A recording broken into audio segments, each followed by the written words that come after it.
Man is that his death, whose death? God's death, shall bring the despairing comfort to rest. Staggering discovery here, tucked away. Creation, he appointed those that would be saved. When did God first have his mind on you? Ephesians 1:4, before the foundation of the world. God knew, he knew it would take a display of infinite love to remedy the situation, that nothing less than the death of God himself would avail to pay for the wickedness of sin.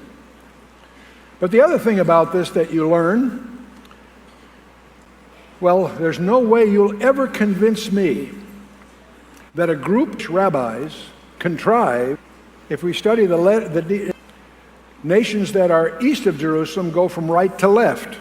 Not only Hebrew, but Arabic, Sanskrit, you name it. All nations west of Jerusalem go from left to right. Not only English and German and English, Latin, of course, but also Cyrillic, Greek, what have you. All those that are west go east. Anyway, so they go in different directions. But now here's the book of Genesis, and remember it goes from right to left. And the most venerated part of the Old Testament, the Tanakh, is called the Torah.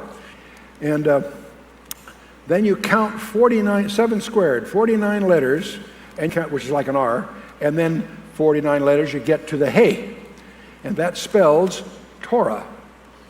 Now you say, well, that's kind of an interesting coincidence. It happens in 49 letter intervals that it spells the name of the books of Moses. All right, that's kind of a curious oddity. Not sure it means anything. You go to Exodus, and the strange thing, the same thing happens. There's a Tau, 49 letters to a Vav, 49 letters to a Resh, and 49 letters to a Hey, and again, it spells Torah. Now, when it does that a second time, you get a strange feeling. Someone's playing games here. Indeed, the Holy Spirit may be doing this. Let's watch and see what happens here. The next book is Leviticus, and when you look at it, that doesn't happen, and you almost feel a sense of relief. But when you go to the next one, Numbers, you find it happens but backwards. There's a Hey, the Resh, and a Vav, and a Tau. It spells Torah backwards. I have no idea how they discovered this. Somebody had time on their hands, I think. You go to Deuteronomy, and the same equivalent thing happens. So you stand back from all of this. In 7 squared, 49 letter sequences, you find Genesis spelled right, Torah spelled right, Numbers and Deuteronomy, it's spelled backwards. That's pretty weird. Well, let's go back and take a more careful look at the book of Leviticus. And when we examine that, we discover in the Hebrew that at 7 letter intervals, it spells Yod, He, Vav, He, the unpronounceable name of God. Some people call it Yahweh.